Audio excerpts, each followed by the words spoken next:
ልዑል እግዚአብሔር ሆይ ዛሬ በፊቱ እቆማለሁ። ያለፈ ስህተትና ውድቀትን የጠቀሰ ተስፋ ሊያስቆርጠኝ የምፈልገውን የከሳሽን ድምፅ በኢየሱስ ስም ዝም አሰኛለሁ።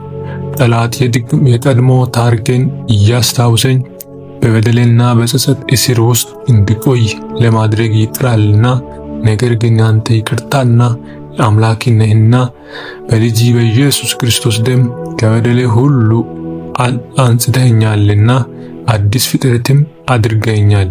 ስለዚህ ልብን በሐሰተኛ ክስ የምሞላው የጨለማ ኃይል ጆሮ አልሰጥም።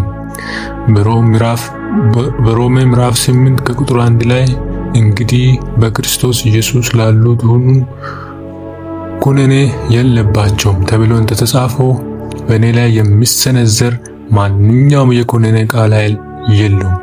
ጌታ ሆይ ውስጥን የሚያወቀው ድምፅ በሰላም ጸጥ አድርጎ ትኩረትም በሰራሁት ስህተት ላይ ሳይሆን አንተ በከፈልከው መስዋዕትነት ላይ እንዲሆን እርዳኝ። የጸጋህን ብርሃን በልቤ ውስጥ ይብራ።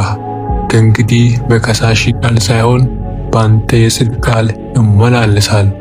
የምሕረት አባት ሆይ ትናንት በሰራሁት ስህተት ምክንያት ዛሬን ባዘን እንዳልኖር ብርታት ስጠኝ። ጠላት በድካሜ ላይ እየተሳለቀ በመንፈሳዊ ጉዞዬ ሊያደናፍቀኝ የሚሞክረው አንተ ግን የወደቁትን የምታነሳ አምላክ ነህ። ስህተቶችን ያንተ ጸጋ ታላቅነት ለማሳየት እንጂ እኔን ለዘላለም ለመቅጣት እንዳልሆነ አምናለሁ። በዮሐንስ ራእይ ምዕራፍ 12 በቁጥር 10 ላይ ቀንና ሌሊት በአምላካችሁ ፊት የሚከሳችሁ የወንድሞቻችን ከሳሽ ተጥሏልና ተብሎ እንደተነገረው ድል ነሹ አንተ ስለሆንክ ከከሳሼ ተሸንፏል።